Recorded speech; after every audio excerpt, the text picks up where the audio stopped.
राधे राधे बच्चा, बोलो श्री कृष्ण भगवान की जय हो। श्रीमद् भागवत महापुराण की जय हो। श्रीमद् भागवत महापुराण में 30वां अध्याय शरीर में असक्त मनुष्य की अधोगति का वर्णन। श्री कपिल देव जी ने कहा, हे माते, जिस प्रकार आयु के द्वारा उड़ाया जाने वाला मेघ समूह उनके प्रबल वेग को नहीं जान पाता, उसी प्रकार यह जीव भी काल के प्रबल वेग को नहीं जान पाता और विभिन्न योनियों में गिरकर अनेक कष्टों को भोगता रहता है। वह अपने सुख के जितने भी साधन एकत्र करता है, काल उन सभी को नष्ट कर डालता है। उनका कारण यही है कि वह जीव अपने शरीर और अन्य साधनों को नित्य और स्थायी मान लेता है। यह जिस योनि में भी जन्म लेता है, उसी में इसे सुख मिलता है। अगर इंसान जिस योनि में भी जन्म ले, चाहे किसी भी 84 लाख जीवन है, किसी जीवन में भी वो जन्म ले, उसी जीवन में उसे शांति मिलती है और सुख मिलता है।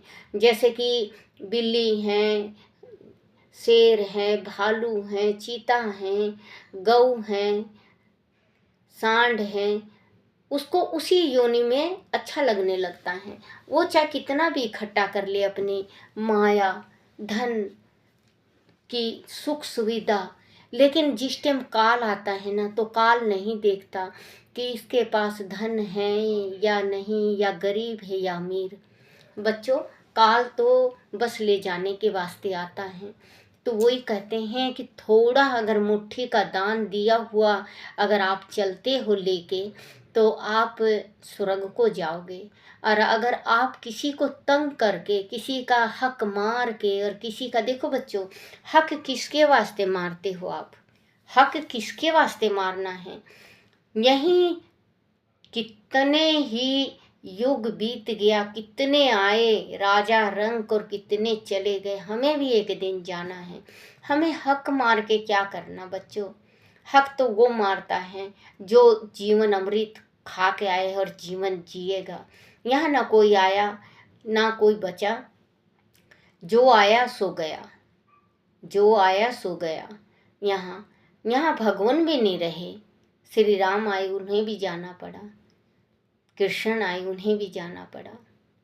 भगवानों ने इतने जन्म लिए हैं, लेकिन भगवान मिले नहीं मिले, भगवान जिए नहीं, क्योंकि ये मृत्यु लोक।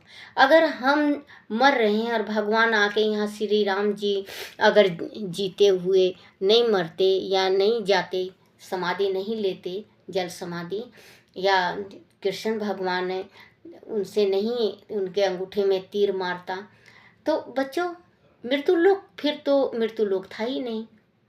सब हम ही सब कहते कि भगवान के वास्ते मृत्यु लोक तो है ही नहीं, वो तो जी रहे हैं। जन्म जब मृत्यु लोक में लिए हैं तो जी रहे हैं, और हम क्यों मर रहे हैं? क्योंकि ब्रह्मा का लेख है, जो मृत्यु लोक में एक दफे आया है उसको जरूर जाना है। ये 84 का चक्कर आपको काटना हो तो आप पाप कर सकते हो, और अगर आप पुण्य कर रहे हो तो 84 का चक्कर कट जाएगा। 84 लाख साल भुगतना पड़ता है, फिर इंसान की जिंदगी मिलती है। अभी कहते हैं ना, तेरा मेरा कुछ नहीं है। उड़ जाएगा हंस अकेला रे, ओ चला चली का मेला। उड़ जाएगा हंस अकेला रे, ओ चला चली का मेला। क्या लेके मुट्ठी बांधे आया रे बंदे, हाथ पसारे जाएगा। मुट्ठी बांधे आया रे बंदे, हाथ पसारे जाएगा। क्या लेकर तू आया तारे बंदे क्या लेकर तू जाएगा, उड़ जाएगा हंस अकेला रे ओ, चला चली का मेला। उड़ जाएगा उड़ जाएगा हंस अकेला रे ओ, चला चली का मेला। तेरा मेरा करता रे बंदे क्या है इस दुनिया में तेरा, तेरा मेरा करता है बंदे क्या है इस दुनिया में तेरा। एक अकेला आया था धरती में, एक अकेला तू आया था धरती में, एक अकेला जाएगा उड़ जाएगा हंस अकेला रे यो, चला चली का मेला। बेटा बेटी साथ न जाए और न जाए कुटुंब कबीला, बेटा बेटी साथ न जाए और न जाए कबीला। देखे दाग आ जाएंगे ना देखेंगे वो पीछे मेला, उड़ जाएगा हंस अकेला रे ओ, चला चली का मेला। पाप की गठरी सिर धरेगा, पाप की गठरी सिर धरेगा, रो रो के पछताएगा, उड़ जाएगा हंस अकेला रे ओ, चला चली का मेला। डाली पे बैठा हंसा रोया, डाली पे बैठा हंसा रोया, इस पापी के तन में ना उड़ जाएगा हंस अकेला रे ओ, चला चली का मेला। बच्चों चला चली का मेला है, कुछ भी नहीं है। अब उम्र ऐसी जल्दी निकलती है बच्चों, पता ही नहीं चलता। आज बच्चा पैदा ले रहा है, कल बच्चा बड़ा हो गया।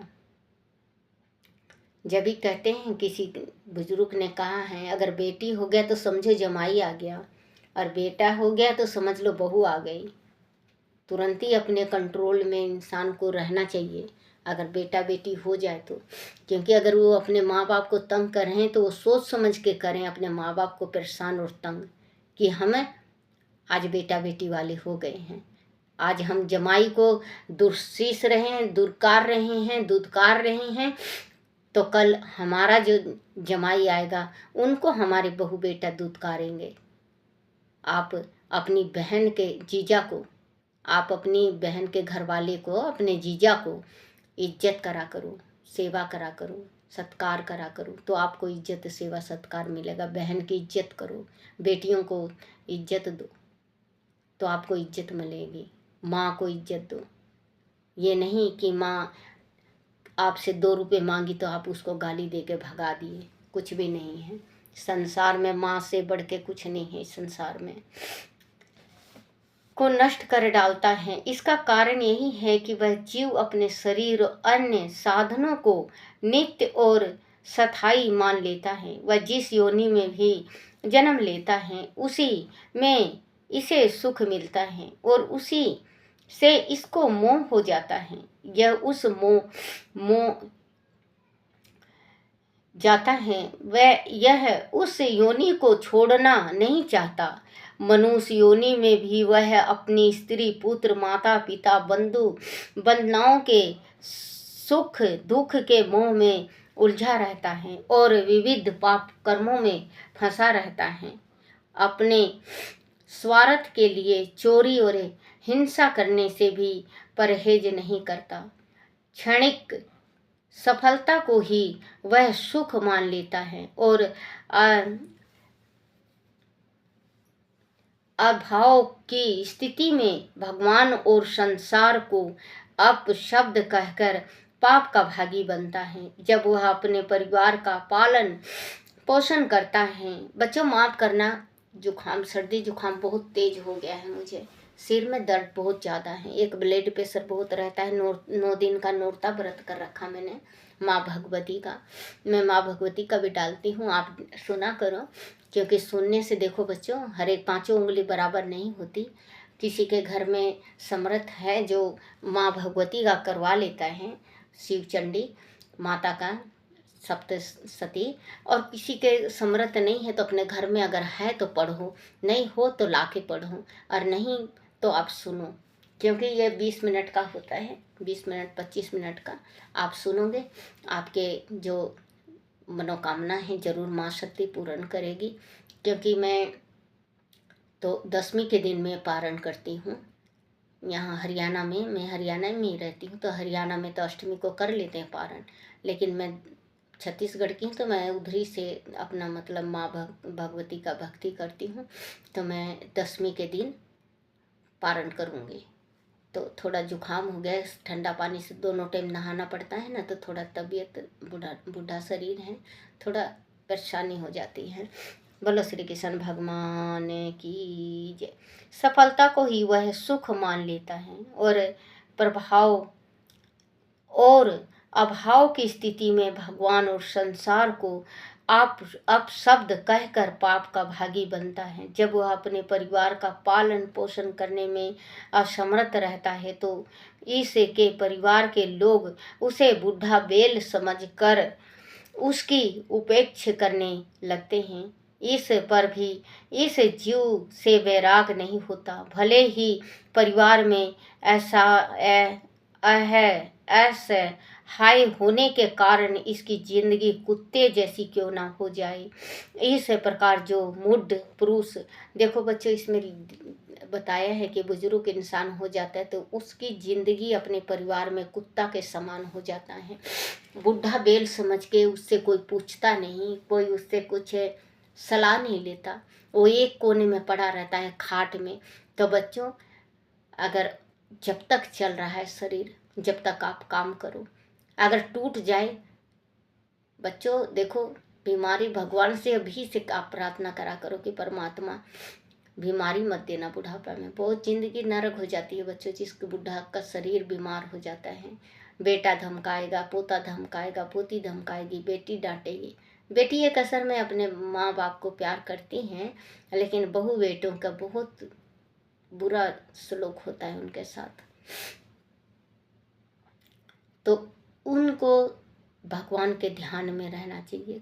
घर में बेफजूल का कोई जिक्र मत करो, चर्चा मत करो, कुछ भी मत करो। आप भगवान के भरोसे रहो, परमात्मा सब अच्छा करेगा। हे मेरे परमात्मा आपका बच्चा हूँ, आप ये ऐसे ही बोला करो, हे परमात्मा आपका बच्चा हूँ, आपकी बच्ची हूँ, जिस हाल में रखोगे परमात्मा उस हाल में मैं रह लूँगी और उसी हाल में खुश रहा करो। ये आत्मा है, कभी कभी रोने लगता है, मैं भी रोती हूँ, आपके सामने भी कई दफ़े रोई हूँ, लेकिन मन को हमेशा बज्जर का बना के रखना चाहिए। दान पुण्य में मोम, दान पुण्य में मोम, जैसे मोम है एकदम टगर जाता है, दान पुण्य में ऐसे बनो और किसी के पाप में बिल्कुल बज्जर के बन जाओ। नहीं करना है, पाप नहीं करना है। परिवार में अशक्त होने के कारण उसकी जिंदगी कुत्ते जैसी क्यों ना हो जाए। इस प्रकार जो मूढ़ पुरुष इंद्रियों को ना जीत कर निरंतर परिवार के पोषण में ही लगा रहता है, वह अनेक प्रकार के दुखों को भोगता हुआ माफ करना बच्चों, हुआ मृत्यु को प्राप्त होता है। जब यमदूत उसके सूक्ष्म शरीर को पकड़ कर ले जाते हैं तो मार्ग में उसे अनेक कष्टों का कष्टों को सहते हुए जाना पड़ता है। देखो बच्चों बुढ़ा शरीर नीचे भी वो कष्ट भोगा, इतना कष्ट भोगा उसने, फिर भी भगवान का नाम नहीं लिया, बहुत कष्ट भोगा वो, परमात्मा का नाम नहीं लिया। और जब मृत्यु प्राप्त हुई उसको, तो यमराज भी उनको तंग करते हैं, क्योंकि आत्मा भगवान ये कहता है कि भक्ति करो, थोड़ा सा भी तो भक्ति करो। जो परमात्मा आगे जिस टाइम हम जाएं और यमदूत ले जाएं, तो भगवान आगे आके कह देना ये मेरा है। सकते हुए जान पड़ता है, पकड़ कर ले जाते हैं, तो मार्ग में उसे अनेक कष्टों को सहते हुए जाना पड़ता है। तरह तरह की यातनाएं उसे दी जाती हैं। उसे चलने में असमर्थ जानकर अथवा उसे थका हुआ देखकर भी वह उस पर दया नहीं करते, उल्टे उस पर कोड़े बरसाते हैं और उसे बेरहमी से पीटते हैं। यमलोक का मार्ग सुनना बच्चों, ध्यान से सुनना, कुछ थोड़ा तो अमल करना बच्चों, थोड़ा भी तो अमल करना। दादी का भी जीवन सफल हो जाएगा अगर थोड़ा सा अमल करोगे, क्योंकि ये होगा कि हाँ दादी कुछ पढ़ के सुनाई थी तो हम आज अमल करे हैं तो हमारा जीवन सफल हुआ है।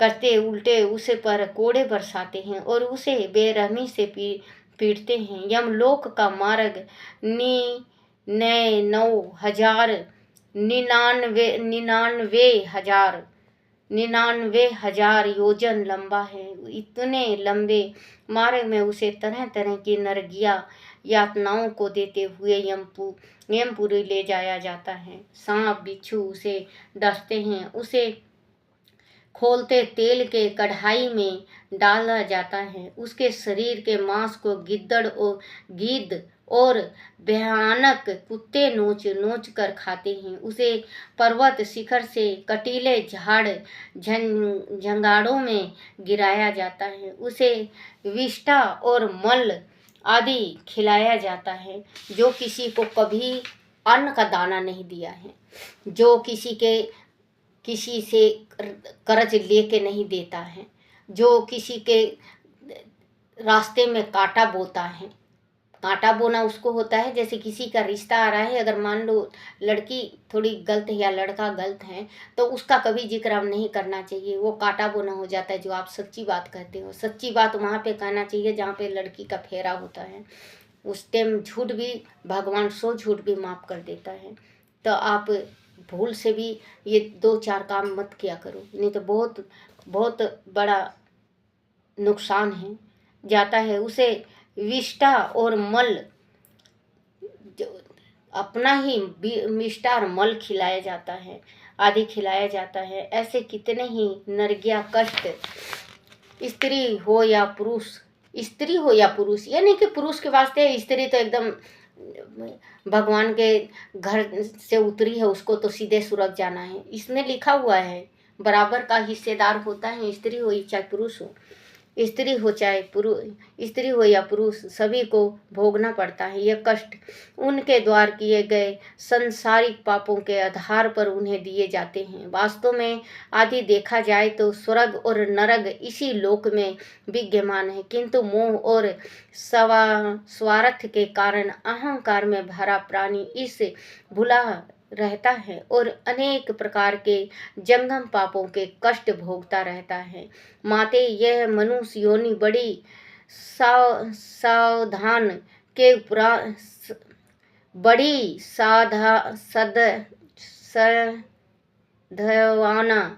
सद्माना के उपरांत मिलती हैं, मतलब बहुत मुश्किल से मिलती हैं। जो बहुत हम कुत्ते बिल्ली भी होके जो पूजा पाठ करते हैं, बहुत जने देखे हैं हमने, उनका जीवन फिर बहुत मुश्किल से प्राप्त होता है इंसान का, उपरांत मिलती है। परंतु मनुष्य इसका लाभ भगवान की भक्ति करके नहीं उठाता। यदि वह चाहे तो भगवान श्री हरि की भक्ति करके अपने नरकीय जीवन को वह स्वर्गिक आनंद में परिवर्तन कर सकता है, परंतु उसका स्वार्थ, लोभ, मोह आदि उसे अपने परिवार तक ही सीमित रखते हैं। उनके भौतिक सुख के लिए वह अनेक प्रकार के पाप कर्मों में लिप्त रहता है। वह यह नहीं जानता कि मृत्यु के उपरांत उसे अपने पापों का फल अकेले ही भोगना पड़ता है। कोई परिजन उसके पापों का फल भोगने के लिए उसके साथ नहीं आता। क्योंकि जो भी आप करोगे, चाहे कुछ भी करना हो, स्त्री हो चाहे पुरुष, चाहे कोई पाप करता हो या पुण्य करता हो, पुण्य भी अकेला ही भोगेगा, पाप को भी अकेला ही भोगेगा। जस करनी तस भोगहु ताता, नरक जात काहे पछताता। जैसा करोगे वैसा फल मिलेगा। आप अच्छा अच्छा करा करो। आप रोटी खाया करो तो एक रोटी गौ को जरूर दिया करो, लास्ट का एक रोटी कुत्ते को जरूर दो। क्योंकि ये छोटा छोटा पुण्य हमारा आगे बहुत बड़ा इसका स्वर्ग का द्वार खोलता है। बहुत बड़ा पुण्य के भागीदार बनते हैं हम है। परंतु उसके स्वार्थ, लोभ, मोह आदि उसे अपने परिवार तक ही सीमित रखते हैं। उसके भौतिक सुख के लिए वह अनेक प्रकार के पाप कर्मों में लिप्त रहता है। वह नहीं जानता कि मृत्यु के उपरांत उसे अपने पापों का फल अकेले ही भोगना पड़ता है। कोई परिजन उसके पापों का फल भोगने के लिए उसके साथ नहीं आता, फिर भी वह नहीं समझ पाता और पाप कर्म करता रहता है। क्योंकि पाप से वो नहीं छूटता। ये भी होता है बच्चों, पिछले जन्म का करनी। जो पिछले जन्म का करनी है उसका दंड भी हमें भोगना पड़ता है। अगर पिछले जन्म में हम जैसा करेंगे वैसा हमें अब फल मिलेगा। मान लो हमने अच्छा काम किया है और भगवान की हमें दर्शन हुआ है, परमात्मा ने हमें दर्शन दिया है और भगवान हमें मानव जिंदगी दिया है। इस मानव जिंदगी को इस मानव जिंदगी को खराब मत करो। इस मानव जिंदगी को सुधारो। जो भगवान के चरणों में हम जाएं, कोई गौलोक जाए, कोई स्वर्ग जाए, कोई बहुत 7 लोक है। भगवान का पूजन करेंगे, भगवान की भक्ति करेंगे, सुबह शाम रात दिन परमात्मा का दर्शन करेंगे। हम ऐसा करें। ये जंजाल है बच्चों, ये जंजाल है। ये जो हम जी रहे हैं ये संसार मृत्यु लोक, टेंशन इतना बच्चों, हर एक चीज की चिंता, हर एक चीज का टेंशन, हर एक चीज का हाय हाय हाय हाय। एक जरा सा सुख नहीं, कहीं पे भी सुख नहीं। क्योंकि इंसान की जिंदगी ऐसी है, कुत्ता बिल्ली बंदर शेर ये अपने खाते पीते हैं, आराम से सो जाते हैं, इनमें समझ नहीं होती। लेकिन मानव में सब समझ है। मानव चाहे तो रात को दिन कर दे, दिन को रात कर दे। क्योंकि वो इंसान में इतनी समझ होती है। लेकिन इंसान अपना समझ उन जानवर से भी बेहतर कर बैठा है। वो तो थोड़ा मोड़ा समझ है उनमें, लेकिन इंसान बिल्कुल ना समझ हो गया है, अपनी समझ को भूला बैठा है। अगर पुण्य करेगा, वो अगर 10 रुपए का पुण्य करेगा तो वो बखान 1000 का करेगा। और पाप अगर वो 1000 का करेगा तो एक आने का भी बखान नहीं करेगा कि मैंने पाप किया है। इस वजह से वो नरक में जाता है। अगर पाप भी हो जाए तो 10 बंदे से अगर कर दो ना बच्चों तो वो पाप धुल जाता है। हम यही गलती करते हैं कि हम अपना पाप छिपा लेते हैं और पुण्य आगाज कर देते हैं। पुण्य आगाज करने से हमारा पुण्य खत्म हो जाता है और पाप बढ़ जाता है। तो भगवान को जरूर आप, अगर आपसे गलती हो जाए कभी, तो भगवान के आगे जरूर अर्पण किया करो। हे मेरे परमात्मा, हड्डी मांस का बना हुआ हूँ, मेरे से भूल हो गई, मेरे से गलती हो गई, आप क्षमा करना, क्षमा करना, क्षमा करना। परमात्मा जरूर क्षमा करेंगे, ज़्यादा नहीं तो थोड़ा तो जरूर करेंगे। भगवान तक जाएगा तो भगवान कहेगा कि हाँ ये इंसान मुझे बताया था। बोलो सियापति रामचंद्र भगवान की जय। श्री कृष्ण गोविंद हरे मुरारी, हे नाथ नारायण वासुदेवाय, हे नाथ नारायण वासुदेवाय, हे नाथ नारायण वासुदेवाय। बोलो श्री कृष्ण भगवान की जय हो। जय मेरे परमात्मा, हे मेरे कान्हा, मेरे से कोई भूल हो जाए, कोई त्रुटि हो जाए, मुझे क्षमा करना भगवान, मुझे क्षमा करना। हे मेरे कन्हैया, मुझे क्षमा करना, क्षमा करना। बोलो श्री कृष्ण भगवान की जय हो। अपने अपने माता पिता की जय हो। अपने अपने गुरुदेव महाराज की जय हो।